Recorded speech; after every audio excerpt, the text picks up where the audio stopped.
2021 மத்திய அரசுக்கு ஒரு டிபார்ட்மெண்ட் இருக்கிறாங்க. ஜியாலஜிக்கல் சர்வே ஒரு டிபார்ட்மெண்ட், புவியியல் சார்ந்த ஒரு துறை. இந்தியா முழுவதும் கனிம வளங்கள் எங்கெல்லாம் இருக்குன்னு அளந்து ஒரு ரிப்போர்ட் வைப்பாங்க.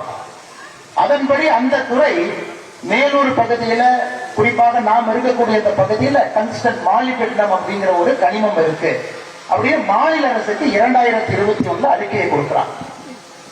அதுவரை மாநில அரசுக்கு மட்டும்தான் இந்த உரிமை இருந்தது. டங்ஸ்டன் இது போன்ற ஒரு முக்கிய கனிமத்தை எடுப்பதற்கான முழு உரிமை மாநில அரசு கையில் மட்டும் இருந்தது.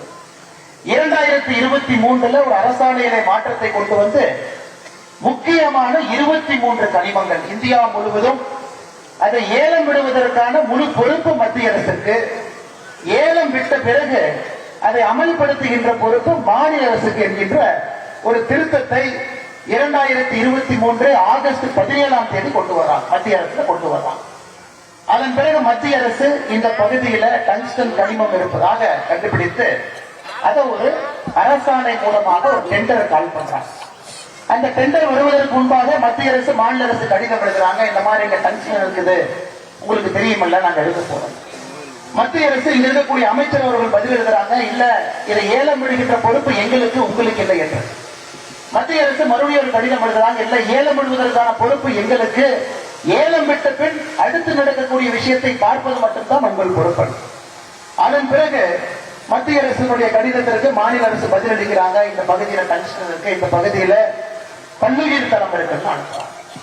மொத்தமாக 4979 ஏக்கர் இந்த பகுதி. அது அதிகமாக வெள்ளாளப்பட்டி, அரிட்டாப்பட்டி, நாயக்கர்பட்டி இந்த பகுதி 4979 ஏக்கர், 20 ஸ்கொயர் கிலோமீட்டர் இந்த பகுதியில் இருக்கு. அதுல குறிப்பாக 477 ஏக்கர் பல்லுயிர் தரமா இருக்கு. டெண்டர் விட்டாச்சுங்கம்மா. டெண்டர் விட்ட பிறகு ஒரு நிறுவனத்துக்கு டெண்டர் கிடைச்சிருக்கு. அதுவரை யாருக்குமே தெரியாது, இருக்கக்கூடிய கட்சி நண்பர்களுக்கு, ஆளுங்கட்சி எதிர்கட்சி யாருக்கும் தெரியாது. 2 அரசுகளும் சேர்ந்து டெண்டர் பெறாங்க. அதன் பிறகு நவம்பர் மாசத்துல 2024 டெண்டர் வந்த பிறகு ஊர்காரங்களுக்கு தெரியுது, நீங்க எல்லாம் அதை எதிர்க்கிறீங்க. அதன் பிறகு நாங்கள் மாநில அரசு எல்லோருமே அதை எதிர்த்தோம், எல்லா கட்சி நண்பர்களும் எதிர்த்தாங்க, எல்லா தலைவர்களையும் வந்து பேசியிருக்கிறாங்க. ஆனால் இங்க நான் அதிகமா உங்களுக்கு அதை பற்றி பேசுவதை விட சுருக்கமாக சொல்ல வேண்டும். ஏன்னா நீங்க எல்லாம் பொறுமையா இருக்கிறீங்க, பொறுமையா கேட்டுட்டு இருக்கிறீங்க.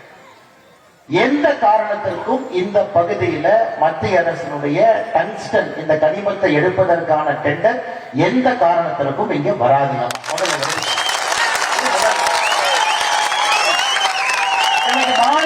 மத்திய அரசு குறிப்பிட்டிருக்கக்கூடிய சுற்றுவலையில டைம் பீயிங் என்கின்ற வார்த்தையை பயன்படுத்திருக்காங்க. தற்காலிகமாக இதை நிறுத்தி வைத்திருக்கின்றோம் மாநில அரசு எங்களுக்கு சொல்லும் வரை.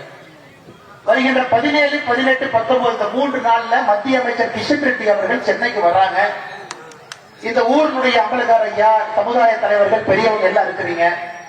நீங்க 5 பேர் சென்னைக்கு வர போறீங்க.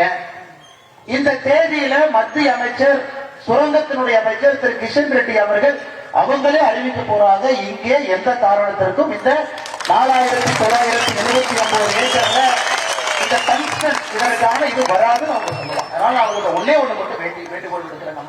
பொங்கல் வருது, நீங்கள் எல்லோருமே கால் கடுக்க நடந்து வரும் பொழுது உங்களுக்கு தண்ணீர் வருகிறது, தண்ணீர் எங்களுக்கு